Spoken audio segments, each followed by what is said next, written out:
Bonjour à tous, ravi de vous retrouver pour cette nouvelle édition de Sénat 360. Voici les titres. L'acte 14 des Gilets jaunes émaillé de nouveaux incidents aux violences contre les policiers vient s'ajouter une montée des actes antisémites. Dernière en date, l'agression de l'académicien Alain Finkielkraut. Un rassemblement contre l'antisémitisme aura lieu demain à Paris avec de nombreuses personnalités politiques. Grâce à Dieu, le film de François Ozon sur l'affaire Barbarin sortira bien mercredi. La justice a refusé le report de ce long métrage en plein débat sur les scandales pédophiles qui secouent l'Église catholique. Et avant un sommet crucial à Rome sur les abus sexuels, les réactions au Sénat dans un instant. Le mouvement international de grève pour le climat gagne la France. Pour la première fois, étudiants et lycéens se sont retrouvés vendredi devant le ministère de la Transition écologique à Paris pour obtenir des mesures face à l'urgence climatique.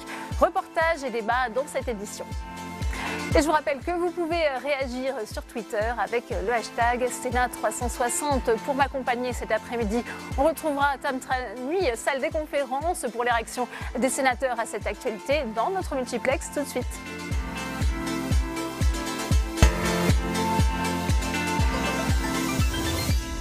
Mais avant de développer tous ces titres, le rapport de la commission d'enquête sur l'affaire Benalla sera dévoilé mercredi lors d'une conférence de presse à 11h. Ce sera bien sûr à suivre en direct sur notre antenne. Après 6 mois de travaux et d'auditions, la Haute Assemblée va donc présenter ses préconisations sur les dysfonctionnements au sommet de l'État. Rappel tout de suite des enjeux avec Quentin Calmy. C'est officiel, mercredi, les sénateurs rendront enfin leurs conclusions dans la tentaculaire affaire Benalla. Point de départ pour la commission d'enquête, les violences de la place de la Contrescarpe. Le Monde révèle le 18 juillet l'identité d'Alexandre Benalla. S'en suivront 29 auditions, dont celle de l'ancien chargé de mission. Avec un constat qui apparaît au fil des témoignages, Alexandre Benalla a désorganisé les services de l'État. En ce qui concerne M. Benalla, je ne suis toujours pas convaincu qu'il n'exerçait pas la fonction de garde du corps. Comment expliquer autrement le port d'armes ? Mais en décembre, l'affaire est relancée lors d'une visite d'Emmanuel Macron au Tchad. On apprend qu'Alexandre Benalla a continué à utiliser des passeports diplomatiques alors qu'il n'était plus salarié de l'Élysée. Les sénateurs décident alors d'organiser 5 nouvelles auditions.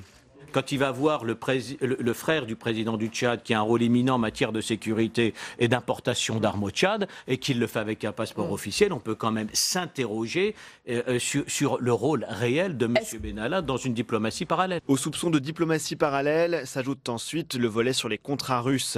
Ils auraient été négociés pour l'un d'entre eux au moins, alors qu'Alexandre Benalla était encore salarié de l'Élysée. Je voulais vous demander si vous connaissiez M. Iskander Makhmudov. Je ne connais pas cette personne, mis à part à travers la presse, je ne l'ai jamais rencontré. Une réponse prononcée alors qu'Alexandre Benalla était sous serment. De nombreux sénateurs le suspectent alors d'avoir commis un parjure. Il nous a menti. En tout cas, la commission en décidera. Mais manifestement, il nous a menti, et sûrement pas qu'une seule fois. Donc on va prospecter en la matière. Si nous sommes intimement convaincus qu'il y a eu mensonge, en tout cas ça c'est mon intime conviction personnelle, nous devons demander à la justice de sanctionner M. Benalla. Sur tous ces volets de l'affaire Benalla, les conclusions des sénateurs sont donc très attendues. Et l'acte 14 des Gilets jaunes qui s'est tenu samedi, 3 mois, jour pour jour, après le début du mouvement, a donc connu une nouvelle flambée de violence. Policiers insultés, caillassés et point d'orgue, je vous le disais, l'agression de l'académicien Alain Finkielkraut qui a suscité un véritable émoi. Aurélien Romano.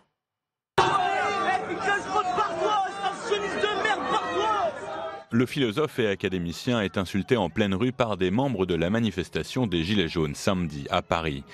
Il est traité de sale sioniste, sale race, on lui hurle de rentrer chez lui en Israël, des injures antisémites et une virulence qui oblige Alain Finkielkraut à s'éloigner, visiblement choqué par ce qu'il vient de subir.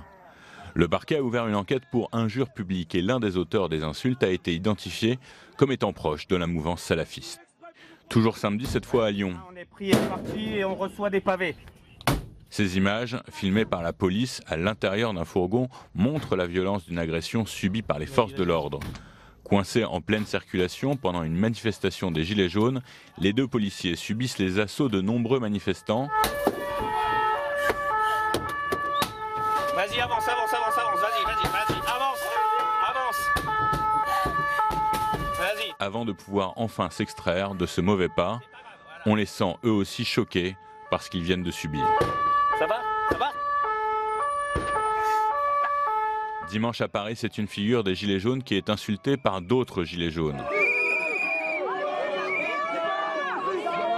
Ingrid Le Vavasseur participe au cortège célébrant les 3 mois du mouvement quand elle est copieusement insultée et même bousculée. Celle qui a pendant un temps voulu présenter une liste aux élections européennes a essuyé de nombreuses critiques qui lui ont fait abandonner ce projet. On commence notre multiplex avec vous, Tam Tranui. Premier invité cet après-midi, c'est le sénateur LR des Hauts-de-Seine, Roger Karoutchi, pour une première réaction. Oui, Roger Karoutchi, vous appelez au retour de l'ordre, vous appelez au retour à l'autorité de l'État dans la rue comme sur les réseaux sociaux. Que doit faire pour vous le gouvernement? Les condamnations ne suffisent pas? Mais les condamnations, si c'est juste la compassion, la solidarité, ça n'a aucun sens. C'est bien. Il faut faire la manif de demain soir, par exemple.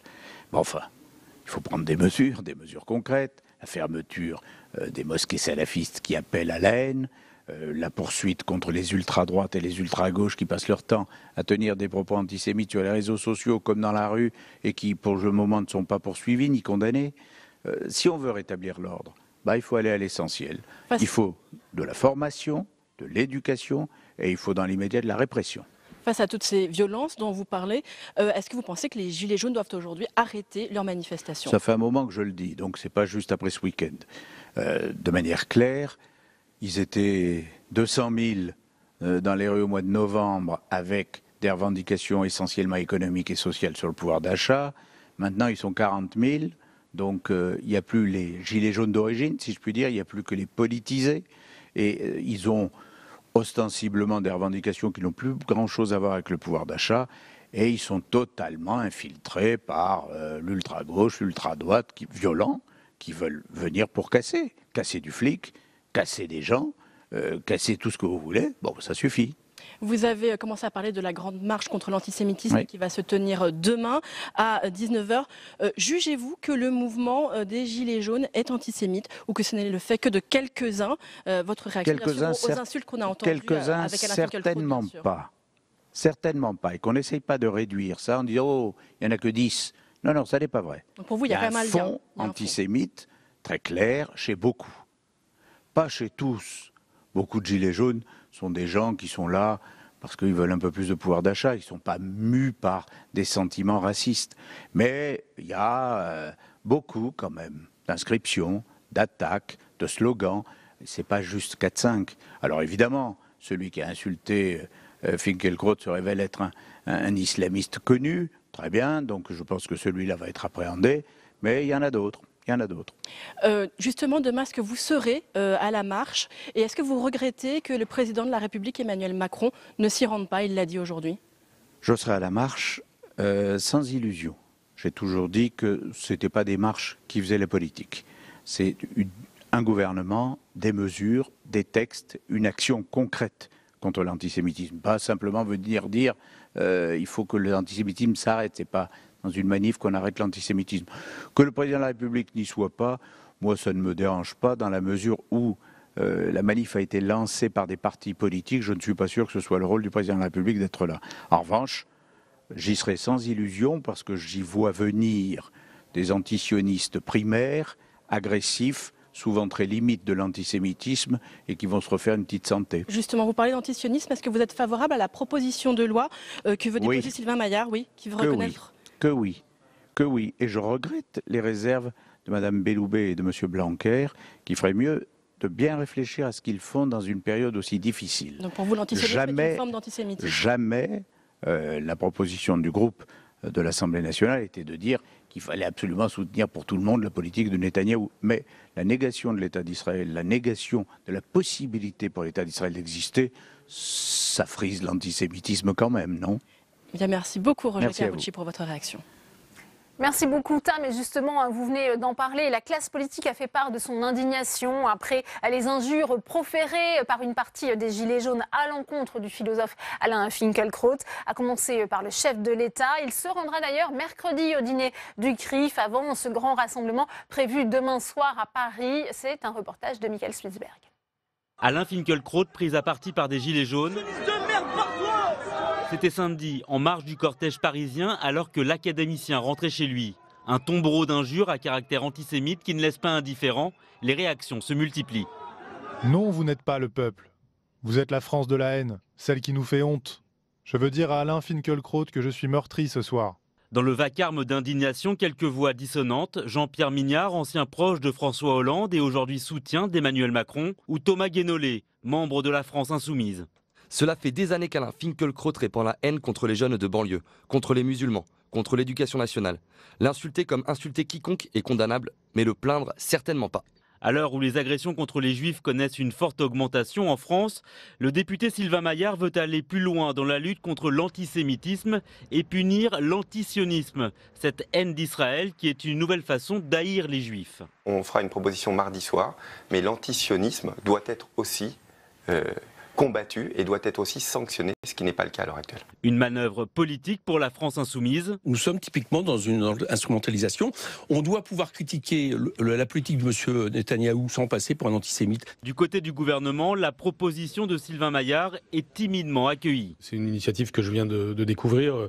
Ça se discute. Elle vous paraît maladroite, cette initiative ? Non, ça mérite d'être discuté. Encore une fois, de façon générale, je ne suis pas pour aller dans une sorte de course permanente vers la pénalisation des choses qui nous déplaisent. Il faut faire attention à ce que l'on veut condamner. Toute injure qui est fondée sur la haine, sur la religion, l'appartenance à une ethnie, tout cela est évidemment condamnable, doit l'être, l'est très sévèrement.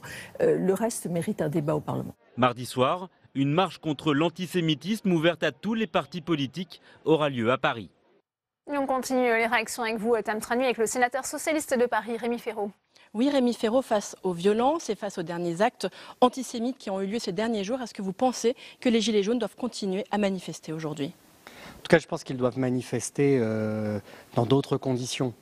Et que ces manifestations, si elles se poursuivent, je n'en doute pas vraiment, en tout cas sur le prochain samedi, les violences doivent cesser, les actes d'intimidation, les très graves dérives, avec notamment marques d'antisémitisme qu'on a vues dans ces manifestations. L'agression notamment ce week-end d'Alain Finkielkraut. Oui, et ce qui est grave, c'est que les organisateurs de ces manifestations, et les leaders un peu autoproclamés, certes, et très divisés des Gilets jaunes, ne les condamnent pas clairement.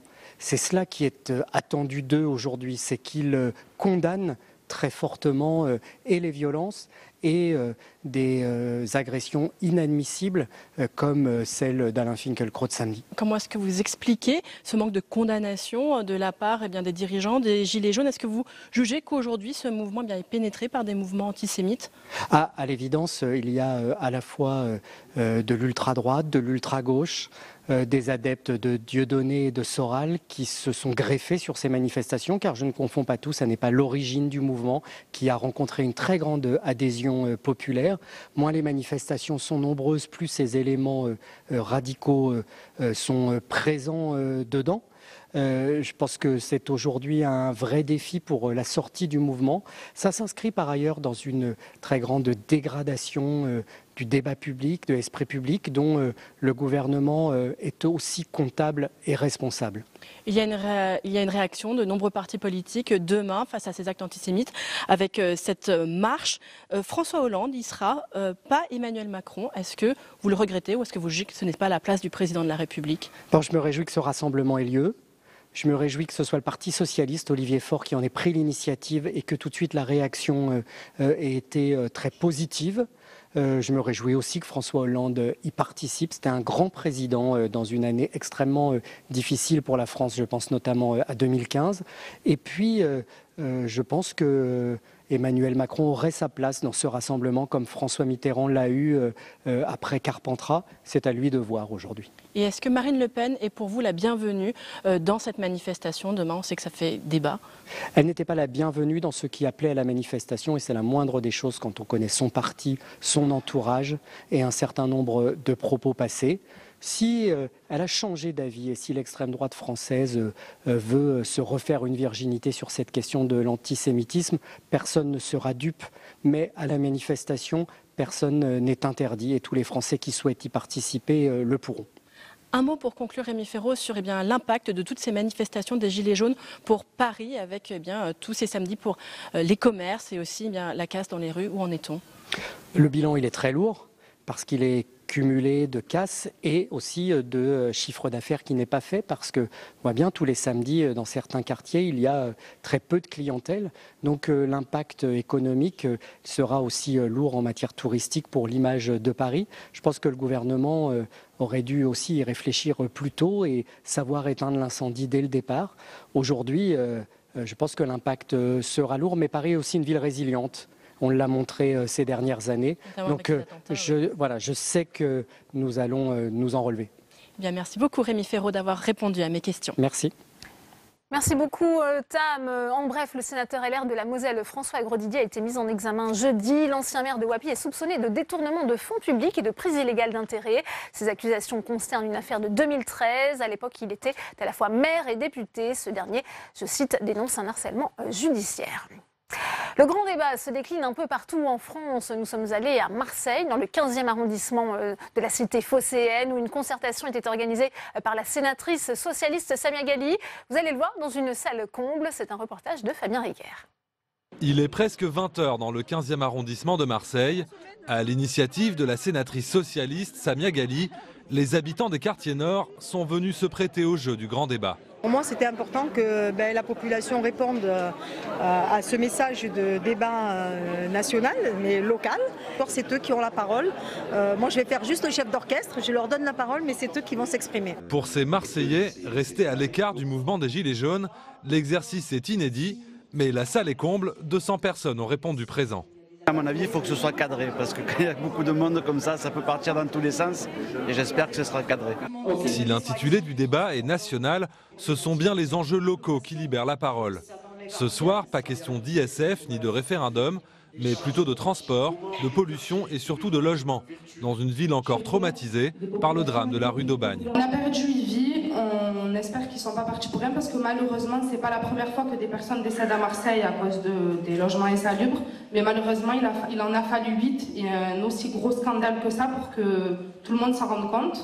Autre sujet incontournable à Marseille, la vétusté des écoles primaires dans certains quartiers. Je suis parent d'élèves, je sais de quoi je parle. J'invite tous les responsables en haut de venir nous rencontrer dans les écoles, de venir manger dans nos cantines, de venir tirer la chasse dans nos écoles. Après plus de 3h30 d'échanges, les rangs du fond se vident doucement, mais les participants sont satisfaits. Tout le monde a très bien parlé, tout le monde s'est exprimé surtout librement. Les gens des cités sont présents et s'intéressent à la vie de notre pays. Le débat touche à sa fin et comme vous avez pu constater, les gens ont apprécié ce débat, ils y ont participé, ils auront essayé de faire passer le maximum de messages. C'est vrai qu'on aurait pu faire un débat qui dure encore beaucoup plus longtemps. La sénatrice en appelle désormais à Emmanuel Macron. Elle lui demande de venir débattre avec les Marseillais.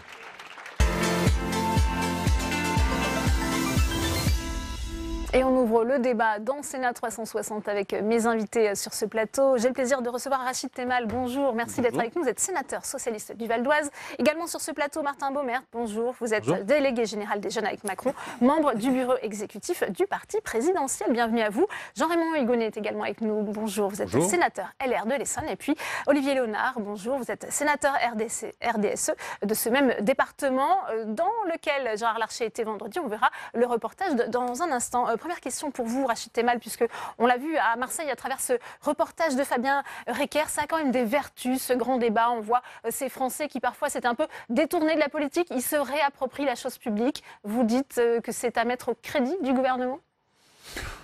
Pour les débats, bien évidemment, parce que c'est lui qui les organise. Mais je rappelle que les élus locaux n'ont pas attendu le grand débat. Depuis, il y a aussi autour de la table des gens qui ont eu des responsabilités. On a toujours organisé des réunions, des débats de concertation, des comités de quartier. Il n'a pas fallu attendre la République en marche pour faire cela. Après, c'est bien de faire ce débat-là. Il est nécessaire parce qu'au bout d'un an et demi de pouvoir, il y a une crise sociale et territoriale sans précédent. Maintenant, ce qui est important, et on l'a vu, c'est la sortie. C'est ce qui se passe à la fin. Et donc là, moi, ce qui m'importe, c'est qu'on puisse maintenant débattre vraiment de qu'est-ce qu'il en sort. Est-ce que, comme nous l'a dit le président de la République dans sa lettre, il y a des thématiques interdites. Il avait indiqué dans son courrier qu'il n'entendait pas changer de politique économique, sociale et fiscale, alors que c'est vraiment le point de départ de la crise sociale que nous vivons. Donc si c'est pour faire un one-man show, 36 heures de débat avec le président de la République sur les télés, c'est pas utile. Si c'est vraiment pour sortir de la crise en associant l'ensemble des acteurs, nous appelons au Parti socialiste à une conférence sociale territoriale avec le pouvoir bien aimant, les syndicats, les gilets jaunes, les partis politiques. Là, c'est utile. Ce serait utile en tout cas. Donc maintenant, nous attendons la suite avec ce que va nous proposer le président de la République. Mais en tout cas, ça ne peut pas être le président seul, dans son bureau, qui décide de la suite ou qui tenterait un référendum pour relancer son quinquennat, alors que ce dont nous avons besoin, c'est de relancer plutôt le pays et notamment la question du pouvoir d'achat. Martin Baumert, on sent qu'elle est effectivement cruciale, cette question, comment on sort de ce grand débat. Si on reste néanmoins sur ces consultations, ça permet à Emmanuel Macron de reprendre un peu la main, ça remobilise aussi au sein de son propre camp ? Ça remobilise d'abord les citoyens français, effectivement, autour du fait politique, et vous l'avez dit tout à l'heure. On n'a jamais vu autant de gens aller à des débats, et je suis d'accord, il y a des consultations qui existaient avant, mais jamais de cette ampleur-là en si peu de temps. On approche bientôt le 1 million de contributions sur le site en ligne, c'est complètement inédit comme ampleur de manifestation démocratique, donc ça c'est à mettre au crédit, je pense, à la fois du président et du gouvernement. Le deuxième point quand même sur la crise dont parlait M. Temal tout à l'heure, je pense que ce n'est pas le résultat de 18 mois de crise, c'est le résultat d'inaction depuis un long moment, 20, 30, 40 ans de choses qui ont été faites, qui se sont déliées du lien social, une action sociale qui s'est déliée, une action publique qui s'est déliée. Et je pense que le président a pris des mesures d'urgence en décembre, 10 milliards de pouvoir d'achat rendus aux Français à ce moment-là, et il compte bien continuer après. Donc sur la sortie de crise, moi je suis aussi attentif sur... Il faut qu'il y ait des bonnes décisions qui soient prises, et des décisions assez massives. Et je partage par contre le point de vue de M. Temal sur le fait que ce ne sera pas au président tout seul dans son bureau de choisir, mais il y aura bien une sortie de crise avec tous les citoyens qui auront contribué à ce débat. Et donc l'analyse des contributions individuelles, des contributions de groupe et des comptes rendus de réunion qui seront essentiels pour diriger ça dans les semaines à la fin du grand débat. Ouais. Jean-Raymond Hugonet, on voit effectivement que ce grand débat est plutôt plébiscité par les Français. Est-ce qu'il n'y a pas néanmoins un risque que ça tourne au débat permanent, sans vraiment de propositions concrètes à la fin ? C'est surtout que pour l'instant, ça ne tourne pas au débat du tout, parce que ce n'est pas un débat auquel on assiste. C'est une remontée de questions. Voilà, donc chacun y va de sa question, le grand débat y va de sa question, Jean-Jacques Bourdin et son antenne font remonter des propositions de loi, c'est formidable. J'y vois un constat d'impuissance. Public Sénat aussi a organisé la semaine dernière un dialogue citoyen. Mais allons-y, plus on est de fous, plus on rigole. J'y vois là surtout un constat d'impuissance phénoménal, dans la mesure où le président de la République et ses proches nous ont dit avant la campagne électorale, nous sommes allés à la rencontre du pays. D'un air de dire, personne n'y est allé avant nous, nous l'avons compris et nous sommes élus. Et ils sont tombés dans les écueils de la toute-puissance, alors qu'ils ne représentent que, si on regarde le résultat du premier tour des élections présidentielles, on prend peur. C'est ça la vérité de ce pays aujourd'hui. Quel est l'homme politique ou la femme politique qui aujourd'hui n'est pas capable de savoir ce que veulent les Français? On l'entend dans toutes nos circonscriptions. On le sait par cœur et depuis 40 ans. Ça peut être utile de se faire rafraîchir un peu la mémoire de temps en temps, Jean-Raymond Hugonet, puisque pour ceux qui en ont besoin. Personne disait avoir vu monter justement cette crise des Gilets jaunes. Pour ceux qui sont frappés d'Alzheimer, il n'y a aucun problème.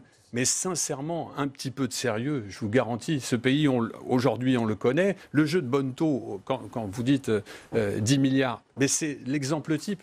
Et on ne critique pas d'avoir fait ça, puisque nous l'avons voté et que c'était la seule possibilité de ramener un petit peu le calme. Mais on l'a fait en finançant 10 milliards d'euros qui ne sont pas financés, qui viennent s'ajouter aux 100 milliards de déficit que nous avons déjà. C'est irresponsable. Olivier Léonard, quel regard portez-vous justement sur ces consultations, sur ce grand débat? Vous êtes dans un pays où on pronostique le fait qu'aux prochaines élections, aux élections européennes, il y ait grosso modo 40% comme d'habitude de participation à des élections extrêmement importantes. Et puis, on ne peut pas oublier ça. On se rend bien compte, si vous voulez, qu'aujourd'hui, le dialogue, il est nécessaire pour que les gens se réintéressent à la politique. Donc qu'il y ait un grand débat, très honnêtement, ça me paraît extraordinairement important.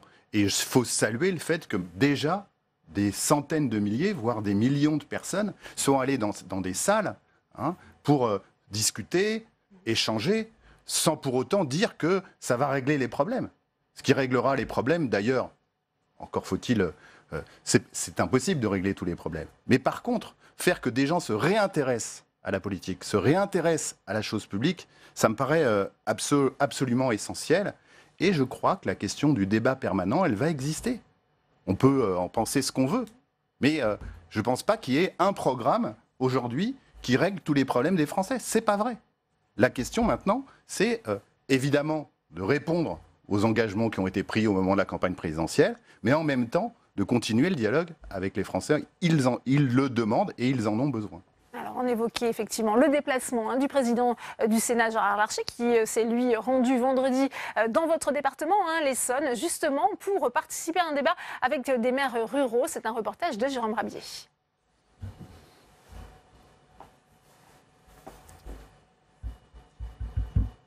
Alors, on va voir ce reportage dans un instant, puisque le président du Sénat s'est montré à l'écoute des élus locaux. Regardez. Emmanuel Macron avait bien organisé un grand débat en Essonne, mais c'était pour parler politique de la ville. Alors, pour s'adresser aux maires ruraux non conviés à cette étape présidentielle, Gérard Larcher a accepté l'invitation des sénateurs du département. Et face à ces élus de la proximité, le président du Sénat a rappelé leur rôle essentiel. Heureusement qu'après balance ton maire, on est accroche-toi à ton maire. Et je vous le dis, mes chers collègues. Et visiblement, eux aussi avaient bien besoin de ce grand débat pour dire tout ce qu'ils ont sur le cœur. Classe fermée, dotation en baisse, pouvoir rogner au profit d'intercommunalités. Ces maires ruraux ont saisi l'occasion pour s'exprimer. On n'en peut plus. On n'en peut plus, on ne sait plus comment faire. En sachant que cet argent va dans cette politique de la ville que vous avez citée tout à l'heure. Mais à un moment donné, il va falloir que ça cesse. On est en train de mourir, Monsieur le Président. Tout doucement. Voilà. Sensibles à la colère d'une partie de leurs administrés, ils n'hésitent d'ailleurs pas à se comparer aux Gilets jaunes concernant les dotations souvent en baisse pour les communes rurales. On est tous des gilets jaunes en puissance, nous les maires ruraux. On a les mêmes difficultés qu'eux, mais on les reçoit au quotidien. On vit à l'échelon communal ce que vivent chaque contribuable en France, c'est-à-dire qu'on est taxé, surtaxé, détroussé chaque année. Comme à son habitude, Gérard Larcher a scrupuleusement noté les interventions, citant les initiatives sénatoriales sur telle ou telle problématique. Le président du Sénat a ensuite promis de se faire leur porte-parole en haut lieu et précisé qu'après Emmanuel Macron à leur chevet dans l'Indre jeudi, lui aussi était un interlocuteur logique de ces petites collectivités. On n'est pas là pour se faire concurrence. On est là pour essayer de répondre au pays. J'ai envie que derrière cette réunion, ils nous fassent remonter les choses aussi, parce qu'il va falloir entrer à partir du débat du mois d'avril dans le concret. Et parmi les réponses, une partie de ces réponses seront portées par les collectivités territoriales. Un sujet sur lequel le Sénat sera évidemment attentif. Gérard Larcher a d'ailleurs annoncé lors de ce déplacement qu'un débat sans vote aurait lieu début avril au Parlement sur les décisions à prendre après ce grand débat. Et il prévient que la réponse ne doit pas seulement passer par des mesures financières et appelle à un nouvel acte de décentralisation où les maires ruraux auront évidemment toute leur place. Jean-Raymond Hugonet, ça vous fait réagir? On voit cette proposition de Gérard Larcher, un grand débat au Sénat, sans vote, mais un débat au Parlement, justement, pour venir conclure toutes ces concertations citoyennes. Ça, je crois que c'est une excellente initiative, parce que, là, encore une fois, la démocratie représentative, il ne faut pas l'oublier. Elle est là. Et si le gouvernement, je le redis, avait écouté, et le président de la République, bien évidemment, avait écouté le Sénat bien avant, on le voit avec la taxe sur les carburants, ou un an avant, Jean-François Husson en avait parlé, on l'avait dit, on l'avait annoncé avant. C'est-à-dire que les territoires, et Gérard Larcher les incarne, on voit l'extrême popularité par-delà toutes les sensibilités politiques sur le territoire, parce qu'il connaît ce pays profondément.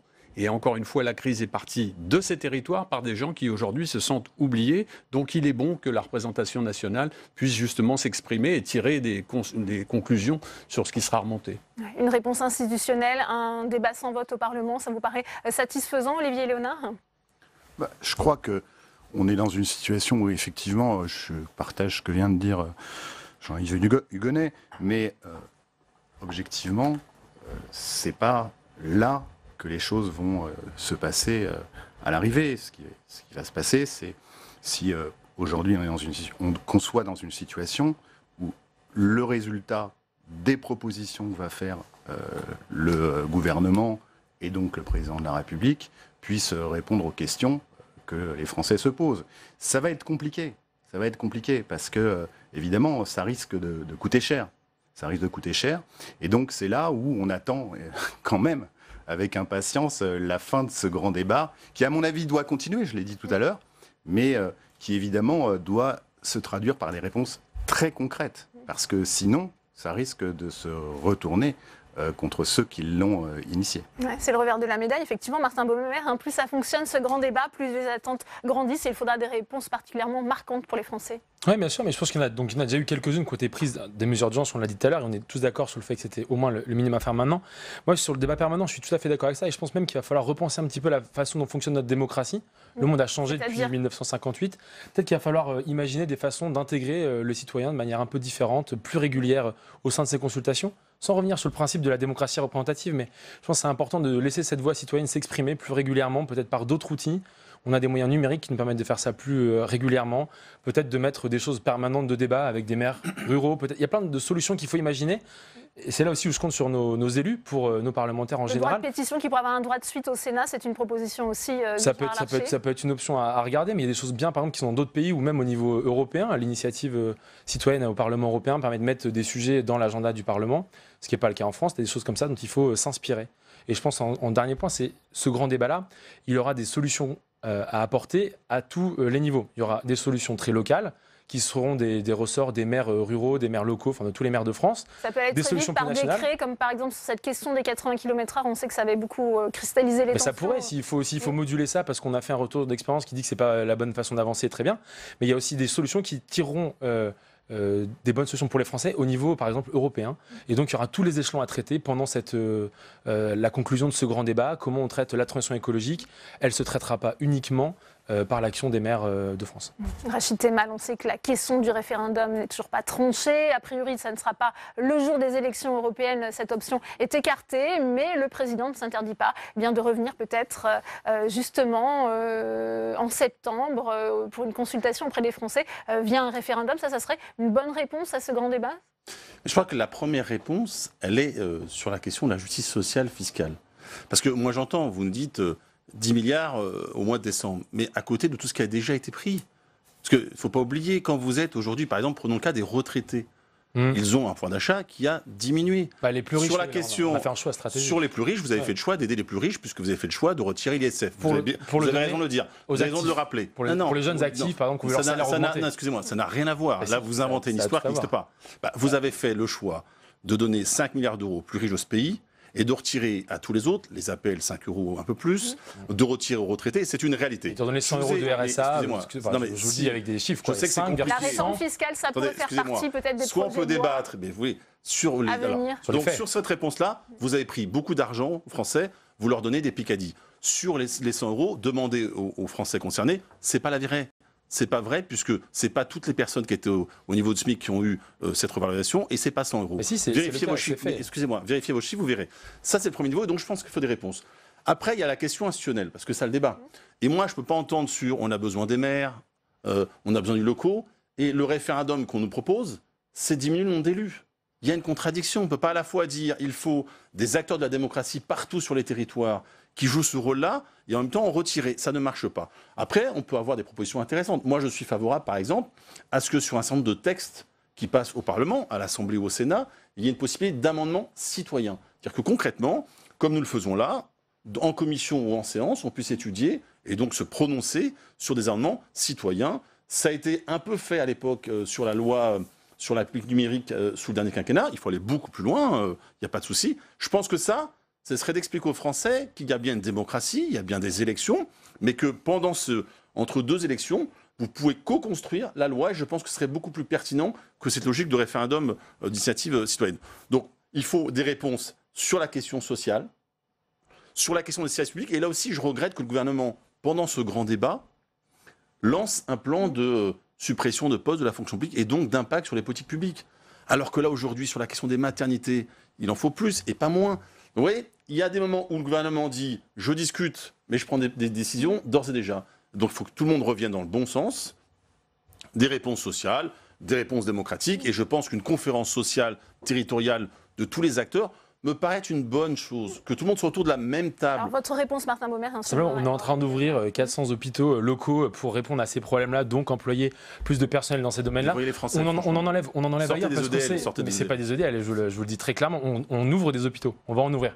Ça, c'est factuel. Donc les Français, ce qu'ils vous disent, vous ne l'entendez pas. Mais si, on l'entend. Sur le problème de pouvoir d'achat, on l'a entendu, mais vous avez ça n'existe pas. Ça met entre 5 et 8 ans à construire un hôpital. Donc vous pouvez pas. N'existe pas. Vous n'avez toujours pas votre baguette magique qui permet de transformer le pays en 1 minute. Ça n'existe pas. Vous l'aviez pas, vous l'avez toujours pas. Mais excusez-moi. La réponse qu'on est en train de faire, c'est des transformations. Je vous rappelle que les élus qui sont aujourd'hui au Sénat, dans votre groupe, ou sont par exemple parlementaires, ou même président de la République, viennent des rangs des socialistes et ont voté pendant les 5 dernières années toutes les mesures.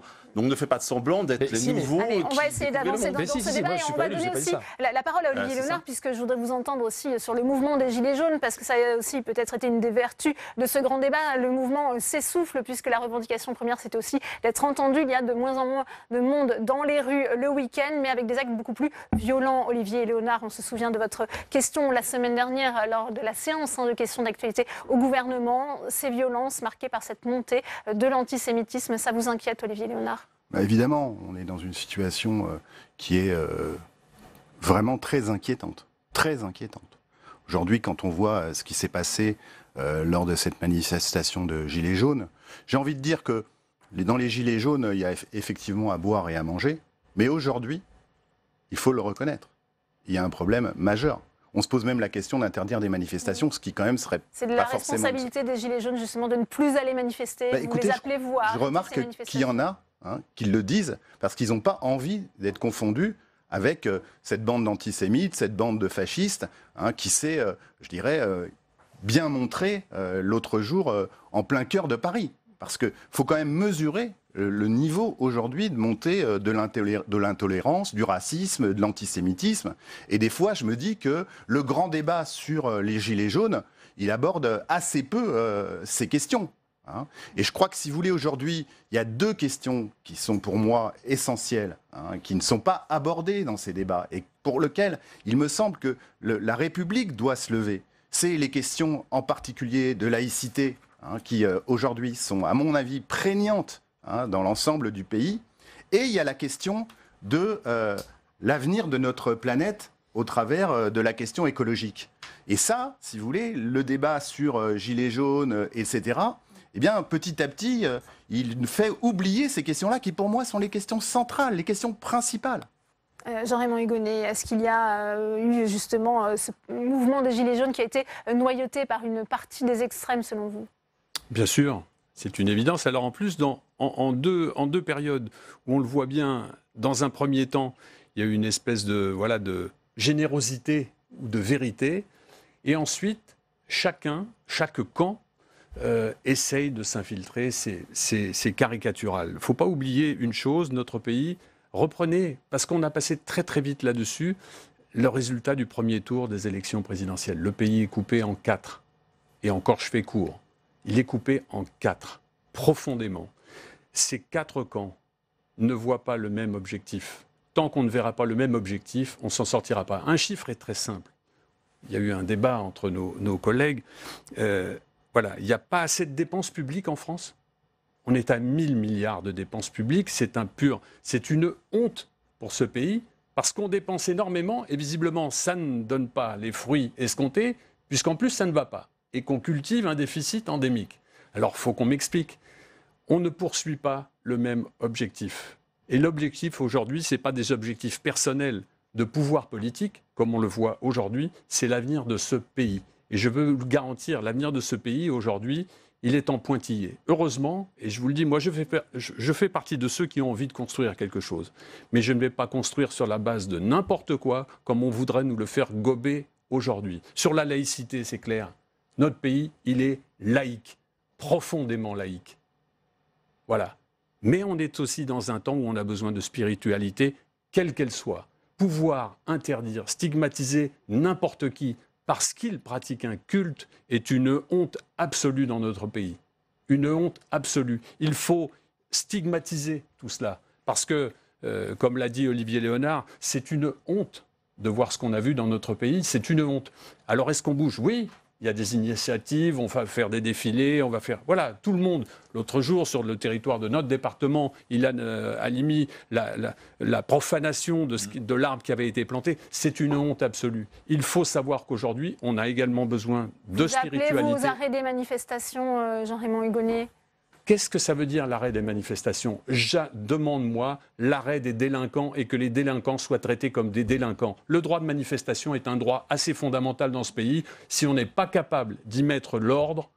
Martin Baumert, est-ce qu'ils doivent néanmoins évoluer sur leur stratégie, ces gilets jaunes? On voit qu'ils sont de moins en moins inaudibles, moins en moins soutenus moins en moins soutenus par les Français, entachés justement par ces actes antisémites. Je pense que certains ont essayé de changer de stratégie, qui ont essayé de se lancer en politique, qui reviennent en arrière parce qu'ils voient la radicalité à laquelle ils sont confrontés. En tout cas, donc, leur mobilisation elle est en sacrée baisse, ce qui n'enlève rien aux revendications qui sont à l'intérieur, qui étaient originelle et très saine d'ailleurs, enfin en tout cas bonne à partager.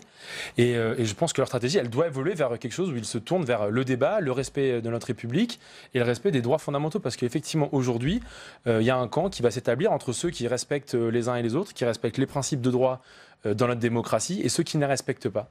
Donc ceux qui ne seront pas là demain pour défiler, ceux qui ne condamneront pas explicitement tous les actes qu'on a vus, quels qu'ils soient, sur Alain Finkielkraut, sur la tombe d'Ilan Halimi, tout cela doivent être sévèrement stigmatisés et mis à l'amende parce que y a des règles à respecter dans le pays et c'est un enjeu de valeur pour nous. Rachid Temal, pour conclure, vous serez demain à ce rassemblement à Paris, on le disait, organisé par le Parti Socialiste et avec tous les partis qui ont été invités?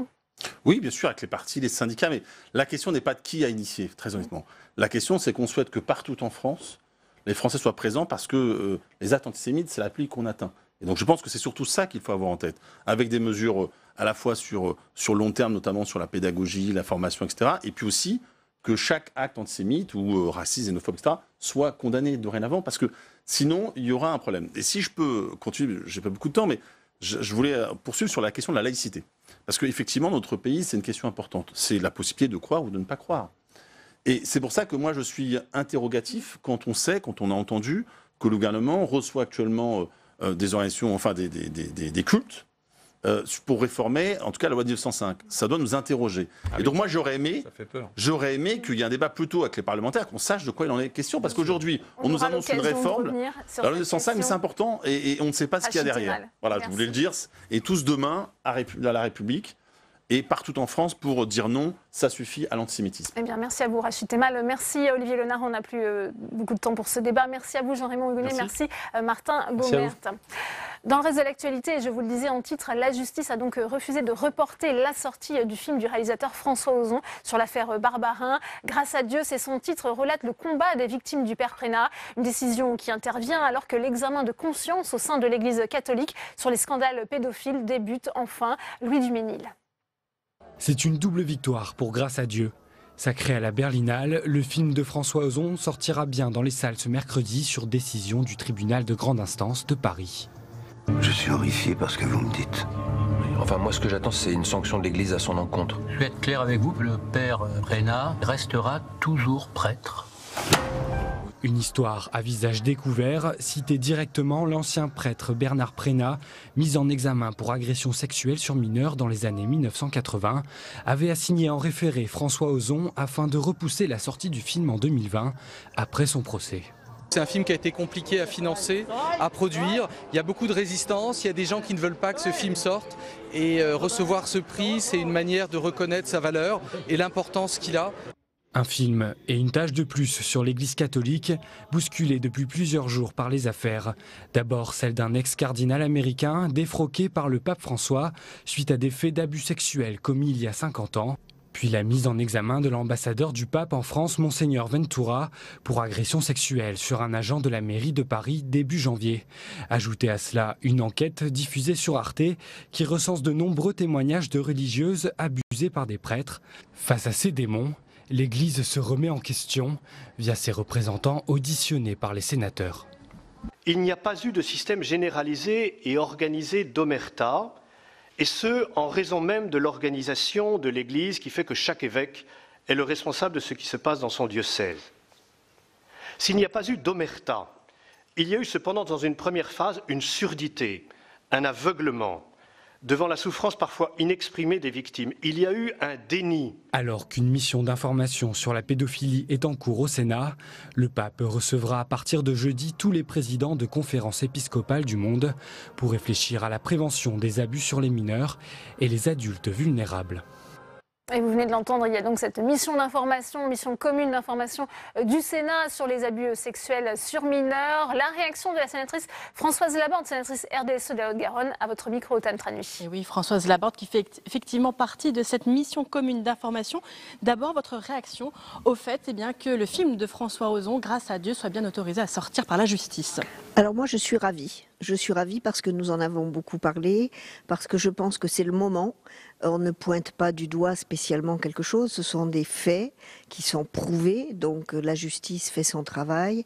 Et je pense que ce film, qui est quand même riche, parce qu'il s'est appuyé sur la parole libérée, l'association et toutes les personnes qui ont été touchées, était très important. Effectivement, l'association La Parole Libérée, d'ailleurs, que la mission d'information a entendu, c'est la parole des victimes. Tout à fait, et ça c'est très important parce que les victimes ont besoin d'être entendues, écoutées, même si parfois ce sont des sujets où il y a prescription. C'est important parce que la parole se libère justement 10 ans, 15 ans, 20 ans, 30 ans, 50 ans après, et c'est important aujourd'hui de l'entendre.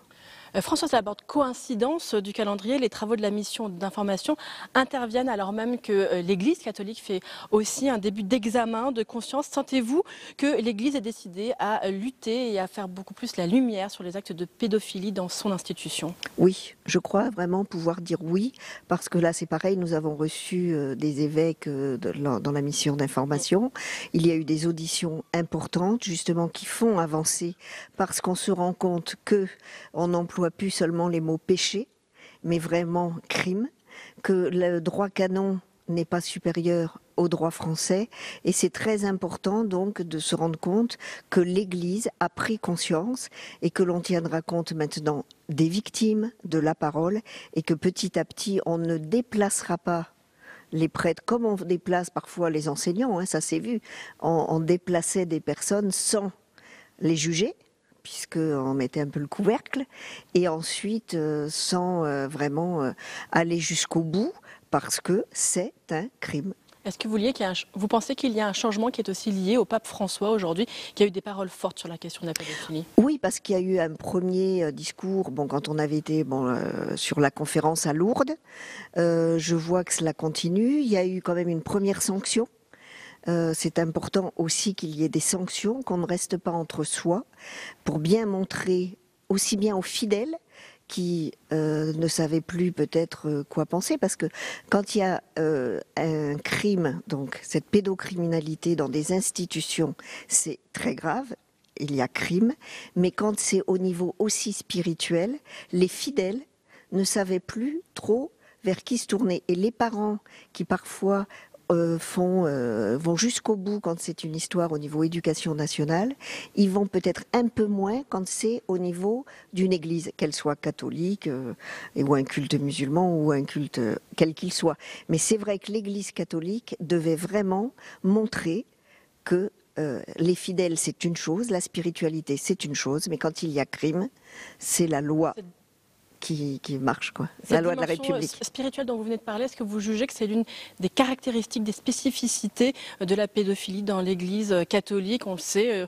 D'ailleurs, beaucoup ont parlé très franchement du fait qu'il y avait des caractéristiques de la pédophilie dans l'Église. Alors moi, je ne dirais pas ça. Moi, quand je parlais de la spiritualité, c'est par rapport aux victimes, aux parents des victimes, qui n'imaginaient pas que dans un cadre spirituel, donc de confiance énorme, parce qu'on fait confiance à son enseignant, on fait confiance à ses parents, puisqu'il y a l'inceste dans la famille aussi, on fait confiance à un certain nombre de personnes, mais quand ça touche, tout ce qui touche à une religion, à une croyance au-dessus, donc on est vraiment dans la spiritualité, il y a un manque de confiance et un abus qui est un abus criminel, mais aussi donc cet abus spirituel qui ne permet pas la reconstruction, puisqu'on n'a plus confiance.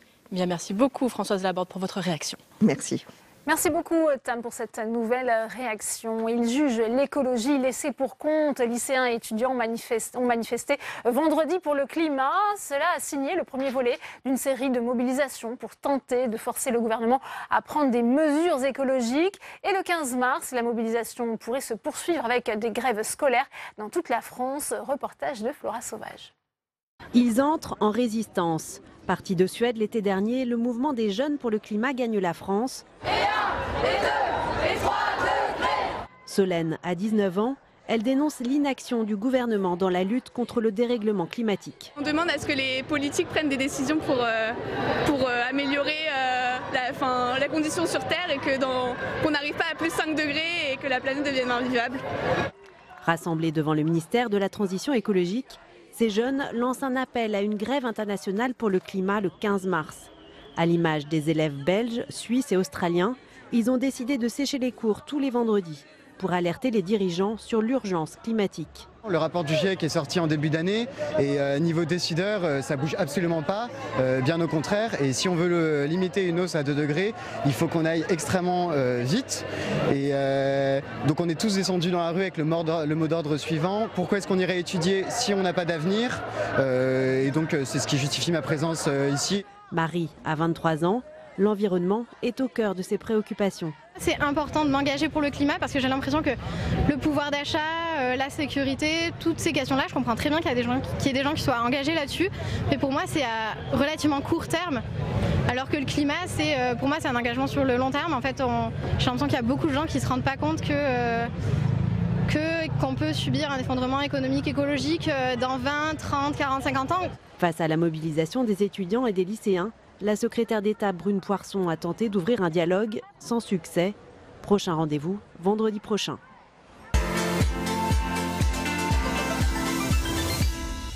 Et on ouvre le débat dans Sénat 360 sur ce thème, quand les jeunes s'engagent pour le climat, avec mes invités. Sandra Regol, bonjour, vous êtes porte-parole d'Europe Écologie Les Verts, bienvenue à vous. Sur ce plateau également Christine Lavarde, sénatrice bonjour. LR des Hauts-de-Seine.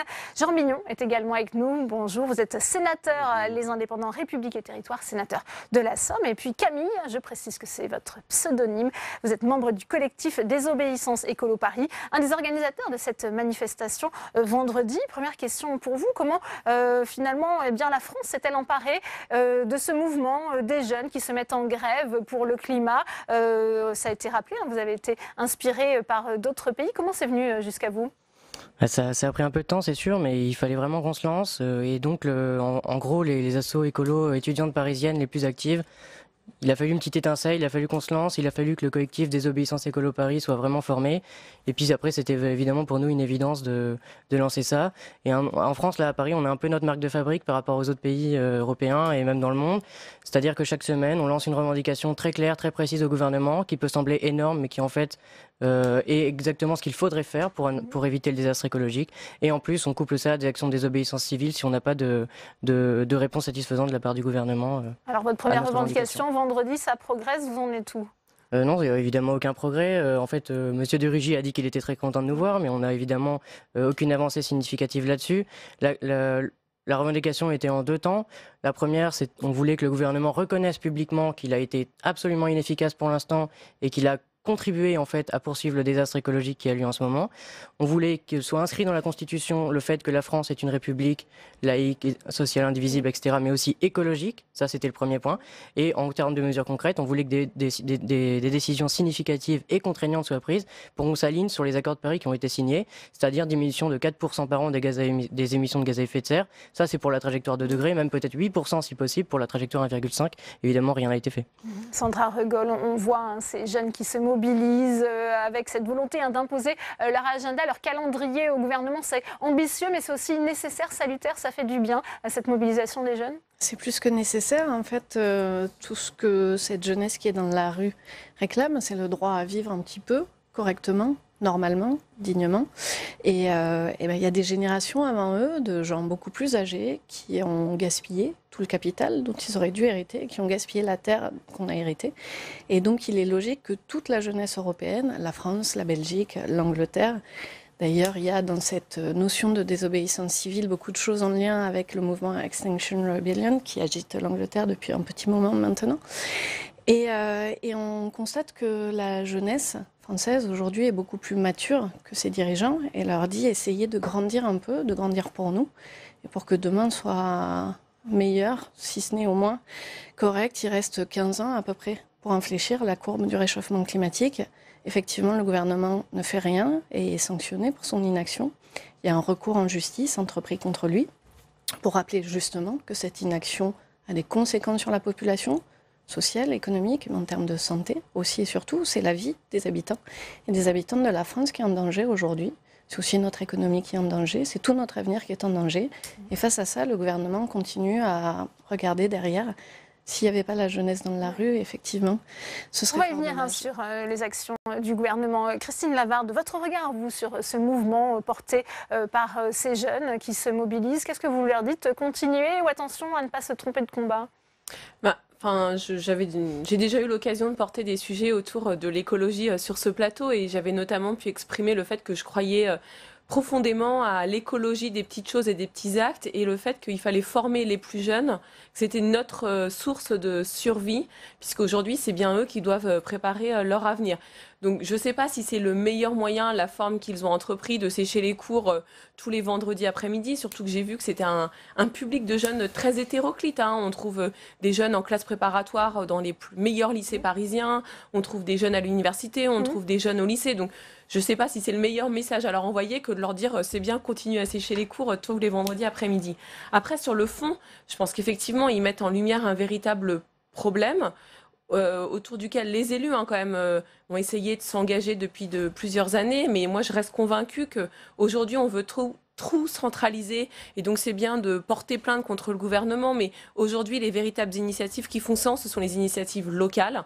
Je suis désolée, vous n'êtes pas d'accord, mais regardez, à l'échelle de mon territoire, qui s'appelle Grand Paris Seine-Ouest, on a des émissions qui sont très inférieures à celles de la métropole francilienne et très inférieure à la moyenne. On va faire réagir Camille, mais on va donner aussi la parole à Jérôme Bignon, puisqu'il y a des enjeux locaux, mais il y a aussi des enjeux internationaux. On voit que cette jeunesse, elle réclame au gouvernement de respecter les engagements qui ont été pris lors de la COP 21, notamment Jérôme Bignon.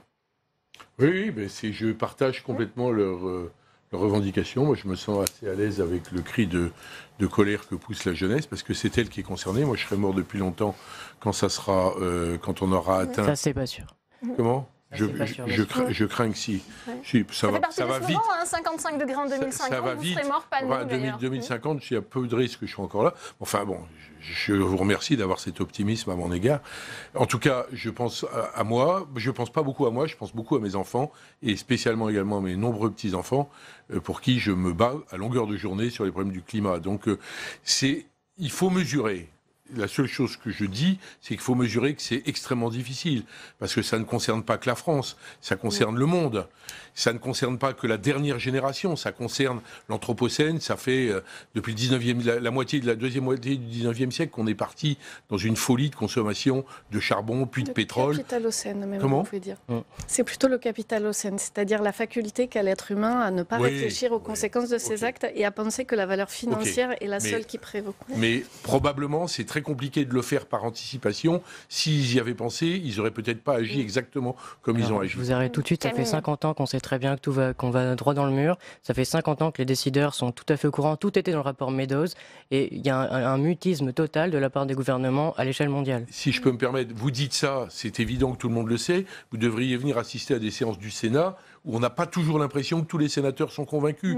Et à l'Assemblée nationale, pareil. Et dans la société française, pareil. Moi, je veux attaquer personne en particulier. Ce que je veux dire, c'est que c'est extrêmement difficile et qu'il y a beaucoup de gens qui sont assis sur leur égoïsme, sur leur scepticisme. Alors, votre mouvement est sympathique parce qu'il est un puissant levier pour faire avancer les choses plus vite. Je suis convaincu que vous avez raison. Je suis convaincu que plus on va tarder, plus la marche à monter, si tant est qu'on puisse encore la monter, sera haute à monter. Et donc, il faut y aller. Simplement, il faut aussi avoir la lucidité de penser et regarder le dernier mouvement des Gilets jaunes. Justement, quand on essaye de monter la taxe carbone. Ça appelle une question, Camille, puisqu'on voit cette urgence climatique et on se souvient de cette formule. Vous nous parlez fin du monde et nous, on vous parle fin de mois. Comment vous voyez justement une possibilité de concilier ces deux aspirations ? Oui, le mouvement écologiste, les grandes assos écologistes françaises ont lancé la dernière marche pour le climat. Leur slogan, fin du monde, fin du mois, même combat. Ils ont enfin appelé les Gilets jaunes à les rejoindre et appelé aussi à rejoindre le mouvement des Gilets jaunes.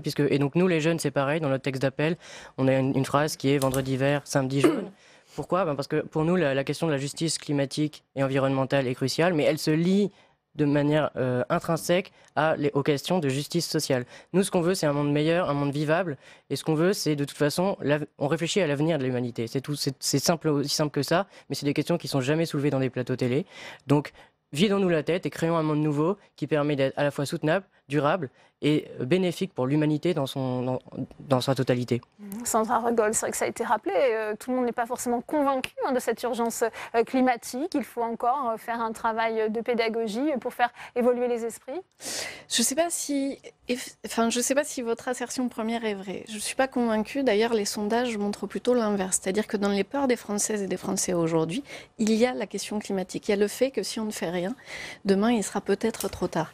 Et ça, c'est un très, très gros changement parce qu'effectivement, pendant longtemps, personne ne s'intéressait à ces questions-là. Mais maintenant, j'ai quelque chose qui m'inquiète beaucoup dans les propos qui sont employés sur ce plateau. Quand vous parlez de l'écologie des petits actes, c'est une façon de déresponsabiliser le politique sur les conséquences de ces actes. Et ça fait 30 ans, 40 ans, 50 ans qu'on nous serine ça, qu'on nous dit c'est votre faute, à vous, la population. C'est d'ailleurs exactement ce qui s'est passé avec les Gilets jaunes, où on a dit à des gens pendant des années, prenez du diesel, c'est bon pour votre santé.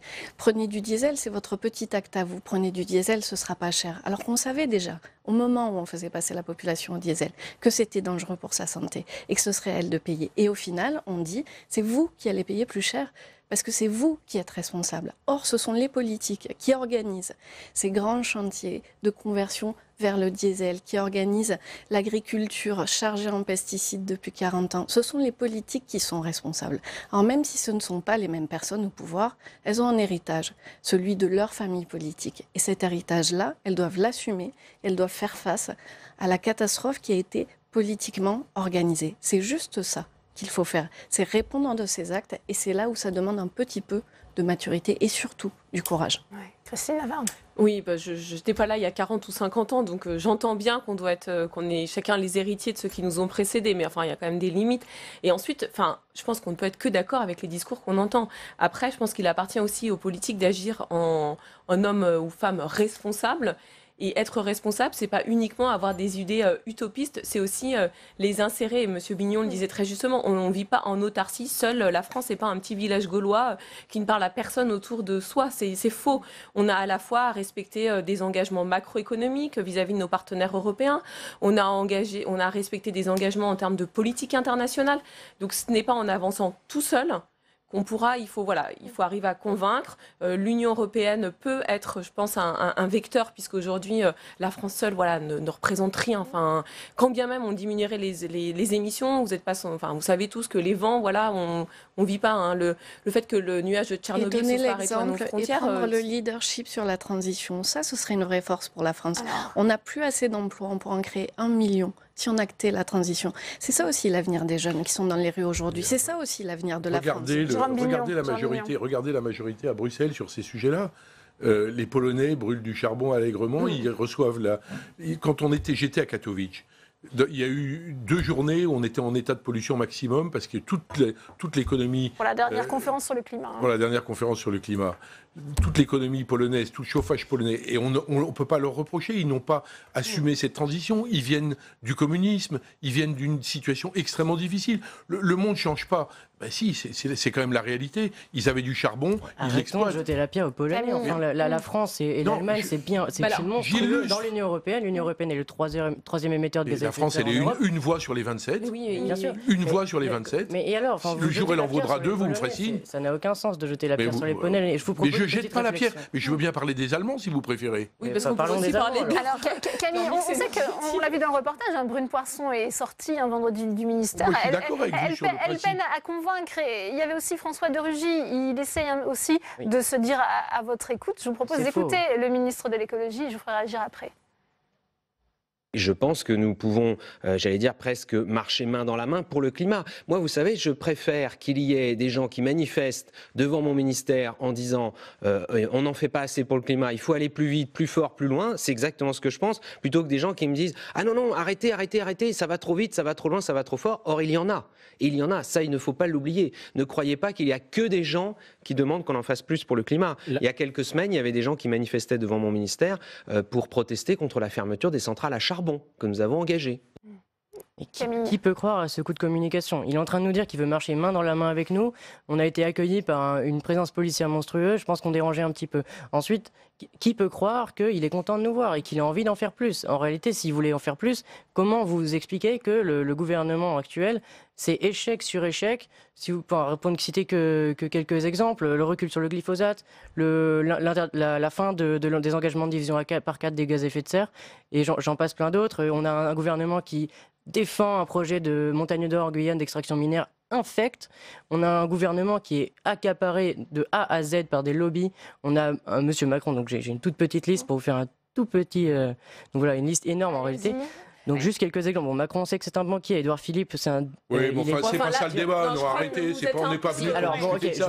Si vous êtes dans cet irréalisme-là... Je crois qu'il vous a pas coupé la parole et que le moindre respect, c'est de le laisser parler. Il me l'a coupé. Ça ne semble pas des arguments là très écologiques. Sandra le problème profond, si je peux juste finir mon idée. Le problème profond est là. L'accaparement de l'État par les lobbies, c'est un des problèmes numéro 1 de l'écologie, parce que tant qu'on a un gouvernement qui travaille pour ce qui est la cause du problème écologique, tant qu'on a un gouvernement, et un État d'ailleurs, qui est aux mains des premiers responsables de la catastrophe écologique, c'est-à-dire les multinationales et l'organisation capitaliste mondialisée, on ne pourra jamais faire d'avancées significatives en écologie.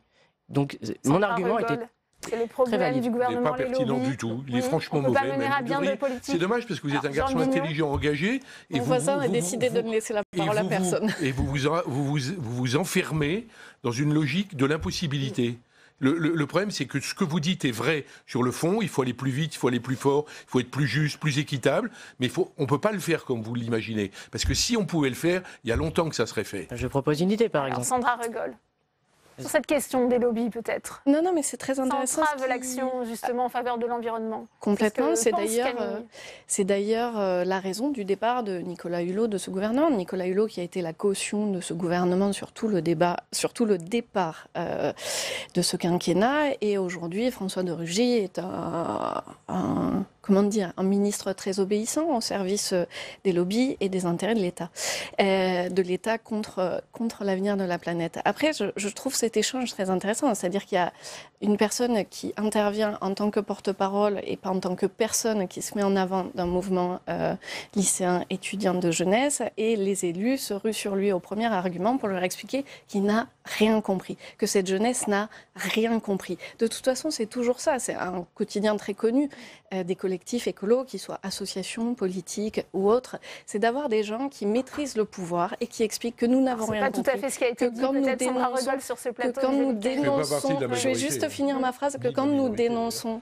les lobbies, les collusions, que nous demandons de la transparence, comme la victoire que nous venons d'obtenir au Parlement européen, avec l'obligation de publier les rencontres avec les lobbies, tout le monde dit que ça ne sert à rien. Pourtant, l'argent qui financent les entreprises, qui elles-mêmes détruisent le climat. C'est quelques entreprises qui polluent la planète. Ces entreprises sont défiscalisées. Ces entreprises ont des avoirs dans les paradis fiscaux. Si vraiment on voulait lutter contre la détérioration de la planète et pour la survie de l'espèce humaine, alors on s'attaquerait au cœur du problème. Effectivement, les lobbies, l'argent sale, mais tout ça, ce sont des sujets sur lesquels vous voyez la réaction immédiatement. Dès qu'on parle de ça, la réaction c'est que les parlementaires redescendez sur terre avec toute la condescendance qu'il peut y avoir dans le propos de mon voisin. Vous ne savez même pas ce qu'on fait. Vous avez raison et nous on a tort. Vous êtes dans un débat binaire qui est malheureux. Moi, j'adorerais discuter avec vous de bonne foi. Je suis parlementaire, donc j'ai tort. Je suis l'objet des lobbies. La liste des gens qui ont des contacts, des sénateurs qui ont des contacts avec les lobbies est publiée. Et donc, complètement public, c'est une obligation déontologique que nous avons. Il y a un contrôle qui est exercé. Donc Thierry Coste, sa présence, elle n'existe pas parce qu'elle est Thierry Coste, il vient comme un groupe de pression. Mais attendez, il n'y a pas les bons groupes de pression comme tel quand il vient au Sénat, c'est effectivement vous avez le droit de venir et pas Thierry Coste. Règlement du Sénat. Christine Lavergne, ensuite, vous donnez la parole. C'est intéressant d'entendre. Et je pense qu'on a ici une des raisons pourquoi finalement rien n'a avancé jusqu'à présent. C'est que j'entends bien des grands discours qui, sur le fond, on se rejoint dessus. Après, sur la forme, Enfin, je veux bien que ce soit des étudiants, mais j'ai quand même l'impression qu'ils ont été un petit peu manipulés parce que j'entends des messages. Alors ça, c'est magique. C'est vraiment magique. Et après, par contre, vous êtes extraordinaire, caricatural à souhait. Caricatural, mais après, moi, je vais vous dire, je vous invite à aller lire les rapports des collectivités locales qui, elles, s'engagent aujourd'hui pour le climat. Mais moi, je vous invite à lire les rapports du GIEC. Vous avez l'impression que ça ne sert à rien. Mais je suis désolée, ça au moins, c'est des actions concrètes. Et Jouzel, la semaine dernière, ils viennent tous les 15 jours au Sénat discuter avec nous sur le plan climat, etc. Donc ne pensez pas que ça ne nous intéresse pas, ne pensez pas qu'on ne travaille pas avec eux. Alors, je vous invite à voir Jean Jouzel avec moi. Mais je fais partie de leur asso. Je suis trésorier du collectif national jeune pour le Plaque Finance Climat. C'est bien. Je fais partie de leur asso.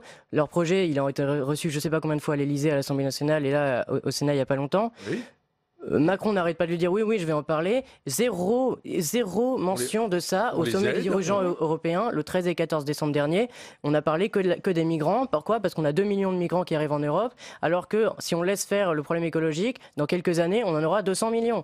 Ça n'a pas de sens de laisser la question européenne sur les questions des migrants, alors que la question écologique va aggraver ce problème et en amener plein d'autres. Camille, vous allez continuer, je le disais en introduction de ce débat, à vous mobiliser tous les vendredis. La prochaine étape est déjà prévue ? Oui, toutes les semaines. Et là, aujourd'hui, sur Reporter est parue notre deuxième revendication qui concerne celle des énergies. Chaque semaine, une nouvelle revendication. Et si on n'a pas de réponse satisfaisante de la part du gouvernement, on mènera une action de désobéissance civile. Et c'est intéressant. Celle sur les énergies, c'est quoi la revendication ? Alors, je vous conseille de la lire dans sa version intégrale sur Internet. Mais globalement, on demande une division par 4 de la consommation d'énergie en France, parce que les énergies renouvelables, ce n'est pas la panacée, mais on demande aussi...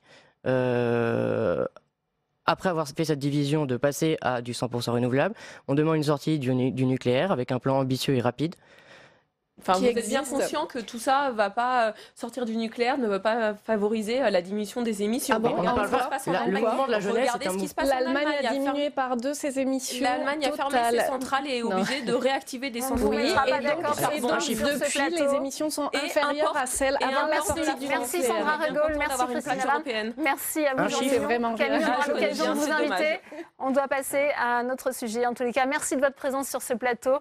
On aura l'occasion effectivement peut-être d'essayer un jour de vous mettre d'accord tous les 4.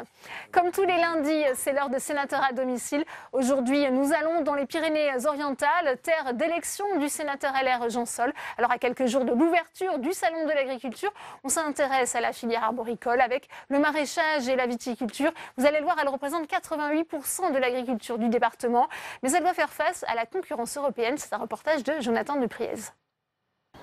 À Eous, village perché face au massif du Canigou, l'arboriculteur Michel Planas prépare une livraison de pommes. Avant de les conditionner, les fruits doivent être calibrés. Tout se fait grâce à cette machine. Il y a un cerveau qui détermine, un pesant qui détermine les grammages et la machine qui ensuite les oriente. Une fois triées de 90 à 215 grammes, les pommes sont vérifiées par les employés de Michel. On regarde si elles ont des défauts. Celles qui sont bonnes, on les met dans la cagette, et celles qui ont des défauts, on les met dans une autre cagette, et celles-là vont aller pour la compote ou pour le jus. D'abord arboriculteur conventionnel, Michel Planas est passé au bio il y a 10 ans, par conviction. Je ne me sentais pas très à l'aise avec ma conscience d'être un conventionnel parce qu'on avait un discours qui ne correspondait pas du tout à la réalité en conventionnel. Quand on a un discours de protection de l'environnement et autres, on ne peut pas avoir ce discours-là quand on est un conventionnel, c'est pas possible. Ce jour-là, Jean Sol, sénateur LR des Pyrénées-Orientales, se rend sur une autre parcelle de Michel Planas, au pied du pic du Canigou. C'est ce que j'appelle, moi, venir prendre le pouls et venir prendre la température. L'arboriculteur fait découvrir à Jean Sol une innovation pour limiter son impact sur l'environnement, un verger surélevé qui permettra d'y laisser pâturer les brebis toute l'année. Ça veut dire que ces productions-là, je les supprime. Et je vais démarrer ma production très haut, voilà. Je vais démarrer ma production à ce niveau-là et déployer mon arbre ici, ça va faire un parapluie qui sera hors d'atteinte des animaux. En limitant la tonte, Michel Planas réalisera une économie sur le carburant des tracteurs, tout en réduisant son empreinte carbone. Et ces sols devraient être plus fertiles grâce aux déjections des animaux. Si certains innovent, l'arboriculture est un secteur fragile dans les Pyrénées-Orientales, notamment à cause de la charca, une maladie endémique qui touche les arbres fruitiers. Philippe Dorandeux a dû convertir une partie de son activité dans le maraîchage de choux. Moi je plante d'environ entre 6 et 700 arbres à l'hectare. Au bout de quelques années, on se retrouve avec facilement 400 arbres, donc ça ne fait pas le même rendement. Autre sujet préoccupant, les emplois temporaires. Si Philippe est le seul employé la plupart de l'année, il embauche parfois 8 à 10 saisonniers l'été, des emplois exonérés de charges. Mais le gouvernement souhaite supprimer le dispositif. Le Sénat s'y est opposé. Ça m'aurait fait 4 à 6 000 euros de charges à payer en plus tous les ans. Donc, soit réduire le personnel, soit augmenter la production. Oui, tu es gentil, mais oui, mais oui. Pour Jean Sol, le maintien du TODE, nom du dispositif mis en place sous Nicolas Sarkozy, est essentiel dans un département où le taux de chômage dépasse les 14%. Ça représentait pour notre seul département 189 euros par salarié, par travailleur occasionnel. On en embauche, on en recrute à peu près 70 000 tous les ans, donc vous faites le calcul, nous étions à peu près 3,5 millions d'euros qui auraient bien évidemment pénalisé notre département. Les Pyrénées-Orientales comptent près de 16 000 salariés agricoles. Selon la Chambre de commerce du département, 92% d'entre eux sont des travailleurs saisonniers. Bonsoir Jean Sol, merci d'être sur le plateau de Public Sénat. À travers ce reportage, on découvre cette filière arboricole de votre département des Pyrénées-Orientales. Ça a été dit dans le reportage, c'est un secteur fragile, notamment depuis cette suppression de l'exonération de charges pour les travailleurs justement saisonniers. Vous avez écrit à Didier Guillaume, vous attendez toujours la réponse du ministre ? Non, mais disons que cette question a été en partie réglée, ne serait-ce que temporairement, sachant que le Sénat donc, a pris cette question à bras-le-corps et puis nous avons défendu, bien évidemment, sa non-suppression. Alors elle est différée, je ne sais pas jusqu'à quand, mais nous continuerons en tout cas à être vigilants et attentifs parce que dans notre département en particulier, nous avons régulièrement 70 000 salariés donc, occasionnels. Ce qui n'est quand même pas indéniable, en particulier sur les périodes estivales dans notre département. Et comme je le disais, ça représente quand même une perte de 189 euros par acteur, ce qui fait que sur le département, si on le corrèle, si vous voulez, aux 70 000 recrutés, ça nous faisait une perte globale de 3,4 millions, 3,5 millions, ce qui fait que ce n'est pas indéniable dans un département où ça a déjà été dit. Nous devons faire face à 14% de chômage aujourd'hui. Ouais. Ce problème de concurrence pour les agriculteurs, ça ne vient pas seulement du coût du travail, il y a d'autres soucis. Je pense effectivement que le coût du travail, bien évidemment, est important. Mais sur ces périodes-là en particulier, nos arboriculteurs, nos agriculteurs, nos viticulteurs ont besoin de cette main-d'œuvre-là. On sait qu'on est à quelques jours maintenant de l'ouverture du salon de l'agriculture. Emmanuel Macron doit s'exprimer devant les jeunes agriculteurs français mais aussi européens. Il sera question de la PAC. Qu'attendez-vous de ce discours ? Mais moi j'attends que la PAC soit à la hauteur des enjeux, des défis. On ne peut pas d'un côté faire appel, si vous voulez, à la créativité, l'innovation, la motivation, la détermination de nos agriculteurs, de nos viticulteurs, de nos arboriculteurs bio aujourd'hui pour une alimentation saine parce qu'ils participent quand même au fait que nous pouvons manger un peu plus sainement et puis à la protection de l'environnement et de notre planète d'autre part.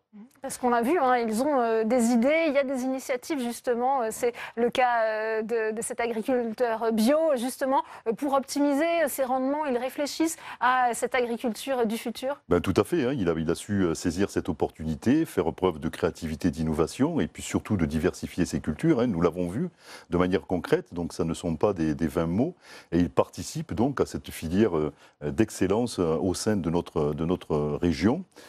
Occitanie et ils espèrent bien évidemment aller plus loin. Donc nous devons, nous en tant que parlementaires, de les soutenir, de les accompagner et puis surtout de les encourager à poursuivre dans cette voie parce que nous y croyons.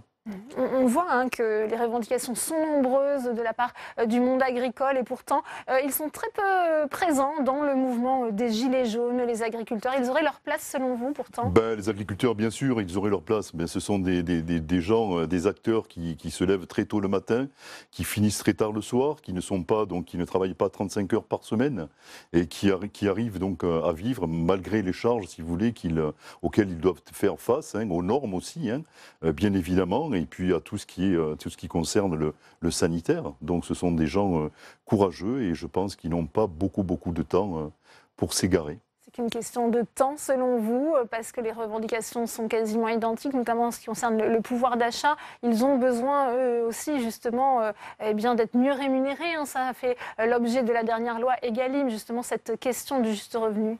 Bien sûr, d'une juste rémunération et si vous voulez, au-delà de la loi Egalim, hein, le fameux texte de loi qui concernait les retraites des salariés, des exploitants agricoles non salariés, hein, sur lequel nous sommes positionnés au niveau du Sénat à la quasi-unanimité, sauf que les décisions sont différées. Et donc ce secteur, en tout cas d'activité, plus que jamais en France, doit être soutenu, accompagné, et bien sûr au niveau européen. Et il est clair que nous attendons beaucoup de la PAC, même si nous pensons malheureusement qu'elle sera réduite. Donc je pense qu'il faut qu'à un moment donné, notre président de la République et ce gouvernement soient en accord aussi avec ces déclarations d'intention, et puis que de manière concrète, sur le terrain, on en voit bien évidemment les avancées, et puis que nos agriculteurs, nos viticulteurs, nos arboriculteurs, qui ont beaucoup d'idées pour aller de l'avant, soient soutenus et accompagnés. Ils se sentent découragés aujourd'hui, c'est le sentiment qui domine? Non, moi je n'ai pas en tout cas rencontré, en tout cas je ne parle que pour les départements que je connais, des gens découragés, mais au contraire motivés, déterminés à aller de l'avant parce qu'ils croient bien évidemment en ce qu'ils font. Et ils sont convaincus aujourd'hui qu'une alimentation saine dans nos assiettes, c'est quand même quelque chose de fondamental. Et puis ils ont aussi ce sentiment de participer activement et de manière pragmatique à la protection de l'environnement et à la protection de notre planète, parce qu'il faut penser à nos enfants et à nos petits-enfants, et puis à leur avenir et leur devenir, bien évidemment, au-delà des cultures. Cette voix, vous souhaitez la porter ici au Sénat. On avait un débat justement précédemment sur ces jeunes qui se mobilisent pour le climat. On voit que parfois les revendications s'arrêtent au mur de la Haute Assemblée. C'est pas facile aussi de convaincre les parlementaires des bienfaits justement de ces mobilisations citoyennes, de voir comment on peut lutter aussi efficacement contre le réchauffement climatique. Alors moi je suis personnellement convaincu. Après, c'est pas uniquement la Haute Assemblée qui va porter ce projet. Je pense que c'est tout citoyen, au-delà de ces jeunes, dont l'intention et l'action est louable, qui sont en capacité, en mutualisant bien évidemment nos atouts, mais surtout nos motivations et nos déterminations, qui permettront bien évidemment de faire avancer les choses. Après, la protection de la planète, vous savez, à mon avis, ça passe par des gestes tout simples que tout citoyen devrait mettre en œuvre. Quand on se promène, si vous voulez, le long des routes, en particulier le week-end, quand on a un petit moment, ou le long des pistes cyclables, on voit, vous savez, un certain nombre de bouteilles traînées, que ce soit des bouteilles en verre, des bouteilles en plastique, des saletés. Donc je pense que déjà préservons, ayons des gestes éco-citoyens et nous avancerons. Après, il faut un grand travail, me semble-t-il, d'explication, de pédagogie, pour qu'on arrive ensemble à un résultat en s'aidant. Moi, je pense qu'il faut que tous les acteurs se mobilisent. Alors, l'éducation nationale autour de nos tout-petits, parce que ça commence par le plus jeune âge. Bien sûr, en expliquant aussi, pas de manière autoritaire, mais je pense en expliquant, et puis la finalité, et puis surtout le but recherché. Et je pense que c'est comme cela qu'on progressera, en tout cas dans les 10, 15, 20, 30, 40 ans, 50 ans qui arrivent. Eh bien, merci à vous, Jean-Sol, d'être venu sur le plateau de Public Sénat. Avant de se quitter, retour sur la principale information cet après-midi, c'est la présentation du rapport sénatorial de la commission d'enquête sur l'affaire Benalla. Il sera dévoilé à la presse. Ce sera mercredi à 11h, édition spéciale, bien sûr, sur notre antenne Tam Tra Nuit. Les sénateurs qui, ce soir, travaillent encore sur leurs préconisations. Effectivement, à l'heure où je vous parle, les rapporteurs de la commission d'enquête, Muriel Jourda et Jean-Pierre Sueur, ainsi que le président de la commission d'enquête sénatoriale, Philippe Bas, se voient effectivement pour mettre la dernière main à ce rapport. Ils sont en train de travailler à la moindre formulation. Il faut dire que toutes les formulations de ce rapport vont être scrutées à la loupe. Également, les sénateurs, sachez que ces dernières semaines ont travaillé à l'aide d'immenses tableaux qui leur ont permis de comparer les moindres déclarations des différentes personnes qui ont été auditionnés. Il faut dire que le travail de la commission d'enquête a été long, 7 mois, relancé notamment par les dernières révélations au mois de décembre de Mediapart sur les passeports diplomatiques d'Alexandre Benalla. Reste que le travail de la commission d'enquête sénatoriale se concentre, lui, sur la question des dysfonctionnements au sein de l'Élysée et la possible mise en danger du président de la République, le problème de sécurité autour de lui. Il y a beaucoup de questions là-dessus. Est-ce qu'Alexandre Benalla a réellement été sanctionné après les éléments de la contre-escarpe? Est-ce qu'il y a une véritable refonte de la sécurité de l'Élysée qui a été sous la responsabilité d'Alexandre Benalla, ou encore la question du permis de port d'armes? Tout cela, on attend les révélations des sénateurs. Ça sera mercredi à 11h. Merci beaucoup Tam. C'est la fin de cette édition. Merci à vous de l'avoir suivi. Tout de suite, Rebecca Fitoussi pour son émission On va plus loin. Bonne soirée à tous sur Public Sénat et à demain.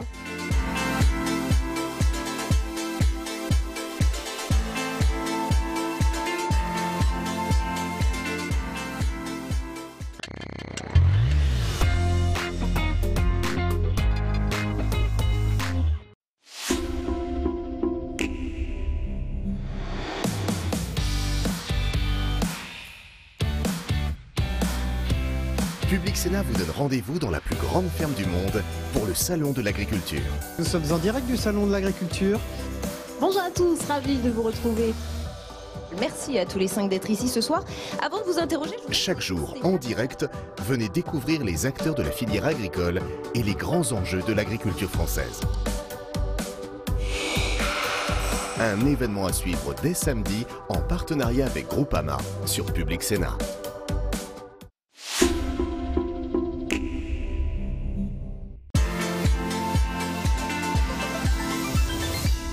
Cham Chamonix, bonjour. Ouais, bonjour. Je suis au niveau du Brévent, là, je viens de tomber. Exercice de sauvetage pour le PGHM de Chamonix. Ce jour-là, les gendarmes de haute montagne mettent au point un scénario d'intervention. Un skieur a chuté dans un ravin. Blessé au dos, il est bloqué à 2000 mètres d'altitude. Les sauveteurs doivent émettre un premier diagnostic et surtout géolocaliser la victime grâce à son téléphone portable. Loïc Hervé, sénateur centriste de la Haute-Savoie, assiste à l'entraînement. La manœuvre est pilotée par le plus haut gradé du PGHM, le lieutenant-colonel Boson. Beaucoup de gens sont incapables de se situer. Maintenant, les gens vous disent « ouais, mais je ne sais pas dans quelle altitude, quelle voie ». Donc avec les smartphones, et donc cette innovation, ça nous permet de gagner du temps.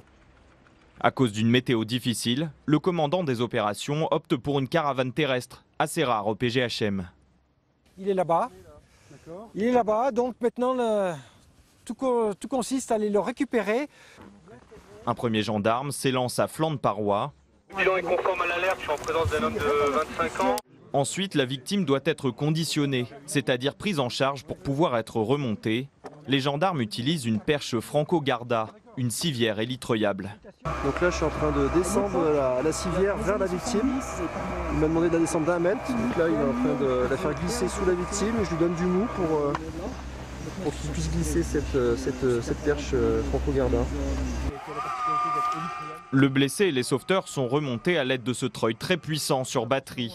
Un outil qui leur permet de gagner un temps précieux et de limiter les risques d'hypothermie. S'ils sont habitués à ce type d'intervention, les gendarmes du PGHM sont conscients des risques qu'ils encourent. En 60 ans d'existence, l'unité a perdu près d'1 membre par an statistiquement.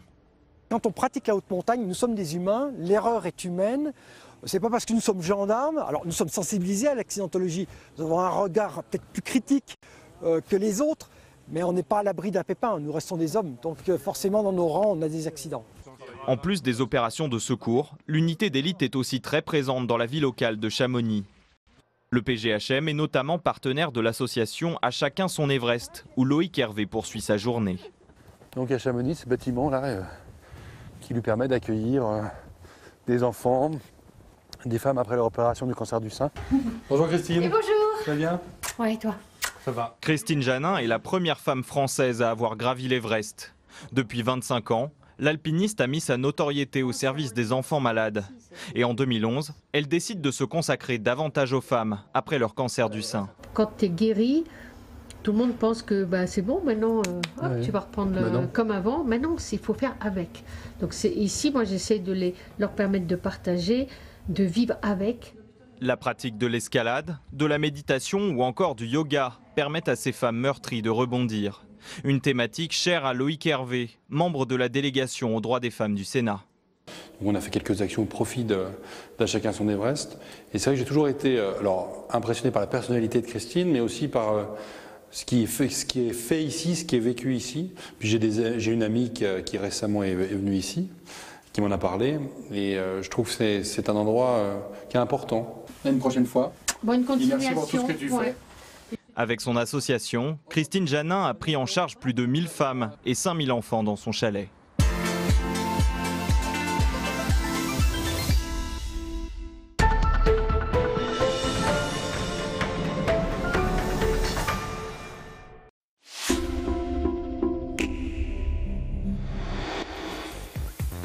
Des étés caniculaires, des inondations meurtrières. Le réchauffement climatique se rappelle à nous chaque saison. Pour autant, les modes de vie ont du mal à changer. Transport, énergie, alimentation, quels gestes sommes-nous prêts à faire pour protéger notre planète? Je mets tout dans les mêmes poubelles, je fais pas du tout attention. Dès que je trouve un déchet par terre, moi je le ramasse et je le mets à la poubelle. Je conduis pas, je prends les transports en commun en permanence. On voit que le monde il se dégrade de plus en plus et pourtant on fait pas grand chose, je trouve. Ma voix compte. Écologie, qu'est-ce que je peux faire? Je sais pas quoi faire. Demain à 23h sur Public Sénat.